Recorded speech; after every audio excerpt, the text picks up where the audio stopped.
This is One Sentence News, a daily podcast featuring 3 news stories with a sentence-long summary and 1 sentence of context apiece. I'm Colin Wright. This is a sponsored message. I've been using Anchor as my podcast host for a while now, and it's been a pleasure to use. Anchor offers benefits that most other hosts do not. It's free to use, but it also has a collection of tools that allow you to create a podcast completely within the Anchor website or smartphone app. They distribute your show to Apple Podcasts, Spotify, and all the other distribution channels without any additional effort on your part, and you can make money from your podcast without any minimum audience size. So you can use it as a more traditional podcast host like I do, but it's also got everything you need to start a podcast from scratch. If you're keen to give it a shot, download the free Anchor app or go to anchor.fm to get started. It's Thursday, February 2nd, 2023. Let's talk about the news. From the Wall Street Journal, Fed approves quarter-point rate hike. The chairman of the U.S. Federal Reserve has announced another key interest rate hike, but this one was only a quarter point, far lower than the previous 6 sequential rate hikes. The announcement also included warnings that more increases should be expected and that interest rate levels could remain high for some time until the Fed can be certain inflation will fall closer to their 2% year-over-year goal, down from its current 4.4%. From Bloomberg, Sony slashes PlayStation VR2 headset output after pre-orders disappoint.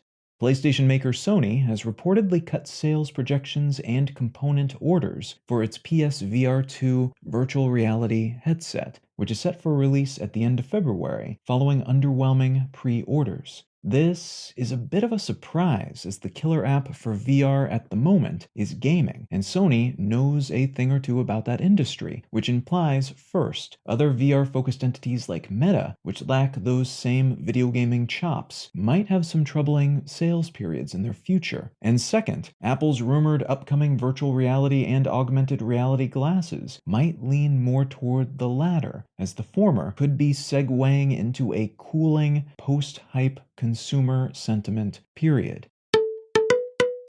And from the Associated Press, California releases its own plan for Colorado River cuts. The day after 6 states located in the Colorado River Basin proposed a plan for conserving water on the rapidly depleting river, California, which legally claims a dominant portion of the river's output, released a counterproposal.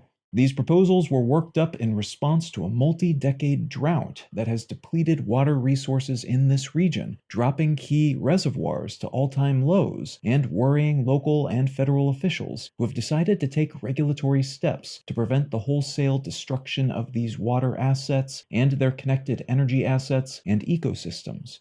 All 7 involved states missed a previous deadline to propose ways of using less water, and California was the sole holdout against a recent agreement between the other 6 states. The river's water rights are currently distributed according to a tangle of old agreements and laws, and these proposals are meant to help inform eventual, larger-scale regulation. But they do not set the rules themselves, they help write the rules. It's likely we'll see some kind of agreement between these states in the next few weeks, and failing that, government officials will do what they need to do, regardless.